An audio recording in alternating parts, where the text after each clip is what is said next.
E.N.D, the demon that the main antagonist, Zeref Dragneel of the Alvarez arc, created using the body of his deceased brother as its vessel. Now, E.N.D was this hyped up character who was supposed to be absolutely insane with insane power, and really was something that we were all looking forward to since the beginning of Tartarus. However, as E.N.D as a whole was really executed poorly by Hiro Mashima, today I want to go back and rewrite E.N.D with you guys within this video, and in doing so, rewrite a large portion of the Alvarez War. Really, I'd say that right up until the end of the Natsu vs. Gray fight, where Urza stepped in and completely ruined that entire fight for me, E.N.D was being written phenomenally. This is my opinion, though. However, I know a lot of people aren't fans of the Natsu vs. Gray fight because it felt forced and whatnot, but I don't share that opinion with the population that have it. So we're going to start from this Natsu vs. Gray, a fight that was amazing in my personal opinion up until the very end of the fight. Now, going into this fight, we had Natsu, who was seeking out his brother Zeref within his E.N.D form, a transformation that actually took place after he thought that Lucy had died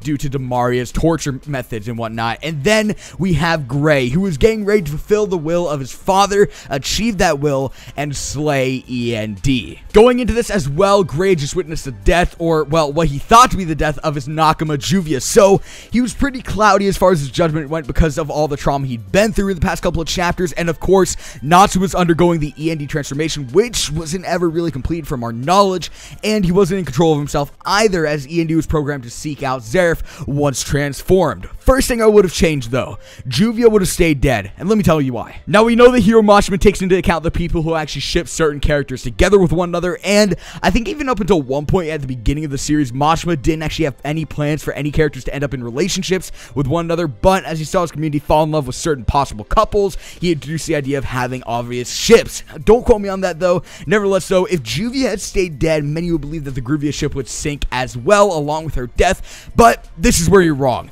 It would have been better if Juvia had stayed dead, because this would have left room for Natsu vs. Gray fight to go down an incredibly dark path. Going into the fight, I was really banking on the fact that this fight would result in a death, and if it had been that way, I believe that Natsu within his E.N.D form would have killed Gray in a very close fight, a fight that went neck and neck with one another. And for the sake of the couples that everyone has fantasies about, Gray and Juvia could have lived alongside one another in the afterlife, but I don't want to focus on the ships because at the end of the day, it's not relevant to the actual plot.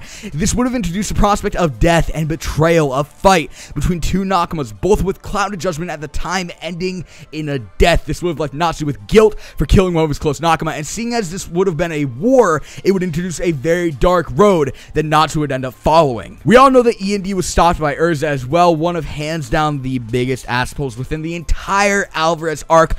Hate that chapter to this day. I would have not had this happen. Let me be honest here. I would have not had this happen. It's general just plot convenience up the ass, and it's unneeded in every sense of the word. We do know that Urza and Eileen were near one another as well before the Natsu vs. Gray fight was stopped by Urza, and as Eileen was the reason for why Makarov used Fairy Law, this could have left room for Urza and Eileen to fight one another, and Urza would have had this rage in her still as Makarov had just died using Fairy Law, and as well would have never introduced a cockblock for the fight known as Wendy Marvel, seeing as Wendy was only there because she had saved Juvia, who had then dragged her to Gray, thus causing Wendy and Urza to fight side by side against Eileen. Now, this would have been Urza's biggest fight in the entire series, hands down, and wouldn't have given her any more plot armor with Wendy's apparent enchantment capabilities, as she did enchant Urza's sword with Dragon Slayer magic, which led to the demise of Eileen Belsirion. Off that topic, though, back onto the topic of E.N.D, I do believe that E.N.D would have followed protocol and continued to seek out Zeref, and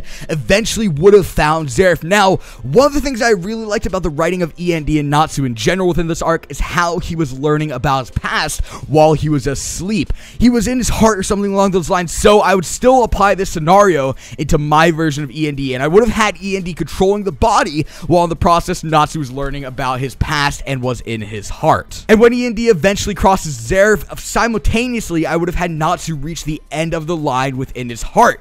When Hiro Mashima wrote it, he wrote Ignolan at the end of the line with Natsu's heart, and Natsu had to answer a simple question to just cure himself completely. This is bullshit. Instead of Ignolan, though, I would have had Natsu encounter E.N.D, the embodiment of E.N.D, and fight this embodiment of E.N.D within Natsu's heart, heart for control over his own body. Well, this E.N.D was fighting Zeref, so we'd have two fights taking place at the same time, Natsu versus E.N.D and E.N.D versus Zeref. On top of this, I will save the Eileen versus Urza stuff for later, as it really did kill the vibe for Natsu's heart and the writing here was doing with Natsu's heart, especially because one chapter after the horrible write-off that Eileen received, Natsu ass-pulled his way out of the situation. As I said before, I would have devoted all of these chapters to E.N.D and Natsu writing and whatnot, and then after finishing that off, I would have pulled the reader's attention over to Eileen and Urza. I remember even reading Eileen and Urza each and every chapter of that, just not wanting to read it and hoping that each week we'd receive some information on what's happening with Natsu at the time, and hoping it would be a Natsu chapter, but then it would be an Eileen and Urza chapter.